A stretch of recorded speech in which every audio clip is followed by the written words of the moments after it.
एक गांव में कंजूस सेठ रहते थे। वह आम खरीदना नहीं चाहते थे। इसलिए इसलिए वह सीधे जाकर आम के पेड़ के ऊपर चढ़ गए। इतने सीधे और लंबे पेड़ पे उन्होंने आम तोड़ तो लिया, मगर उतर नहीं पाए। अरे अरे, मर गया रे। यह कहाँ चढ़ गया मैं। यह तो बहुत ऊंचा है। अब कैसे उतरूंगा। उन्होंने मन ही मन में मनौती मानी। हे भगवान, अगर मैं पेड़ से नीचे उतर जाऊं तो 101 ब्राह्मणों को भोजन कराऊंगा। फिर वे थोड़ा नीचे खसके। फिर उन्होंने कहा, भगवान, 51 ब्राह्मणों को तो भोजन करवा ही दूंगा। थोड़ा साहस करके वह थोड़ा और उतर आए तो उन्होंने कहा, मैं 21 ब्राह्मणों को भोजन करा दूंगा। थोड़ा और उतरे तो बोले, 11 ब्राह्मणों को खिला दूंगा। तब तक तो वह उतर आए और बोले, एक ब्राह्मण को तो मैं खिला ही दूंगा। अब कम खाने वाले ब्राह्मण को सेठ जी खोजने लगे। एक ब्राह्मण उन्हें मिल ही गया।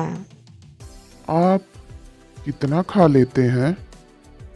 जहाँ पे सेठ जी कंजूस थे तो ब्राह्मण महा चालू चतुर गुरु घंटाल थे। जी यजमान, मैं 50 ग्राम खा पाता हूँ।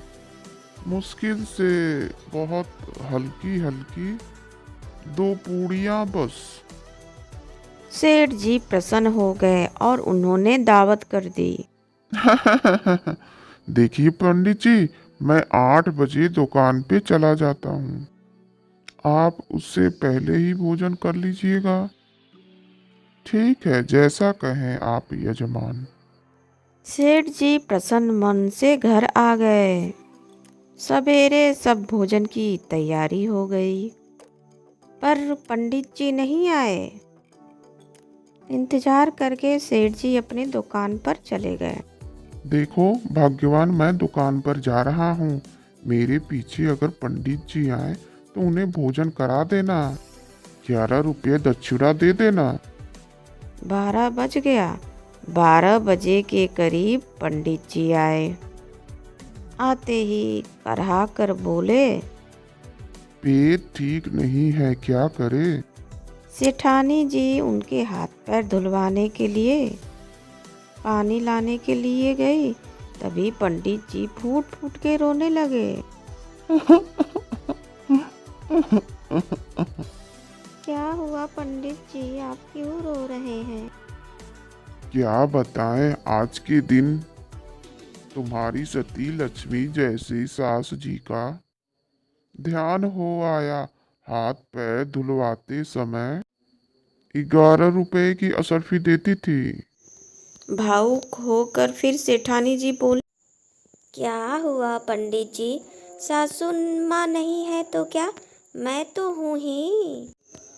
इतना ही कहकर सेठानी जी ने 11 रुपए की असरफिया पंडित जी को दे दी।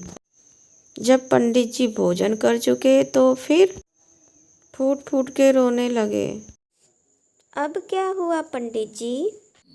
आपकी जो सास हैं, भोजन करने के बाद मुझे 51 असरफिया देती थी और साथ में आटा चावल दाल सब बांध के देती थी।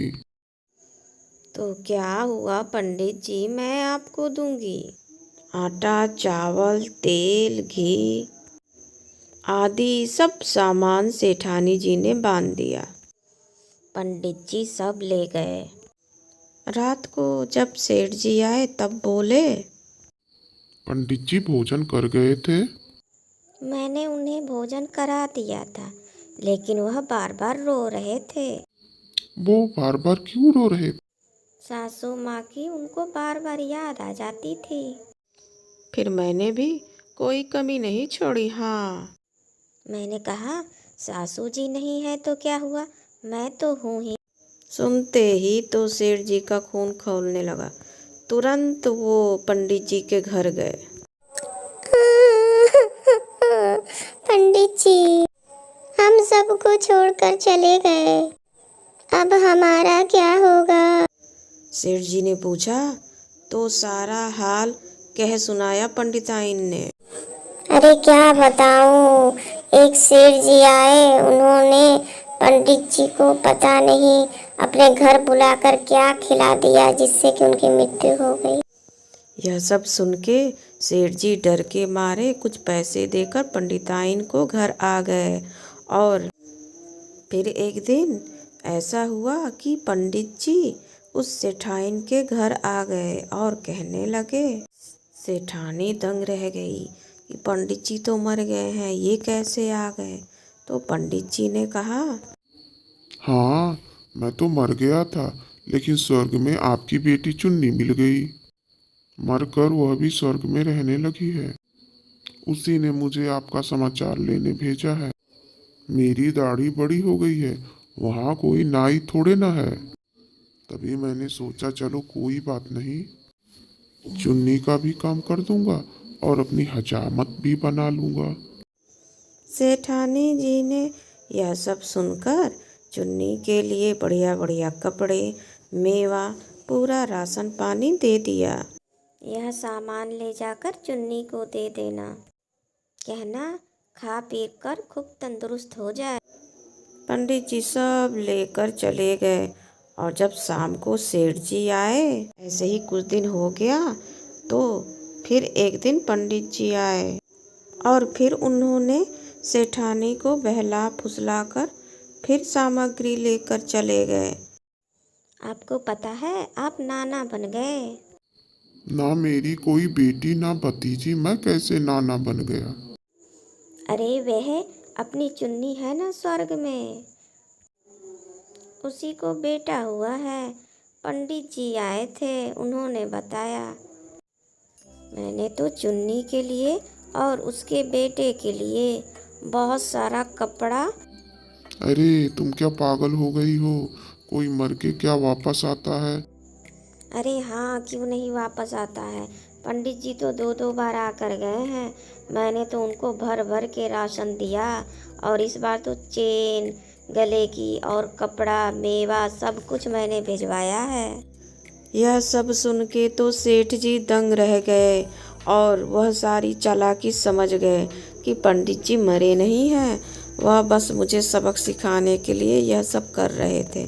सेठ जी तुरंत ही पंडित जी के घर गए और उन्होंने जाकर कहा, मुझे माफ कर दीजिए पंडित जी, दोबारा अब मैं ऐसे किसी को भी खाने को नहीं पूछूंगा।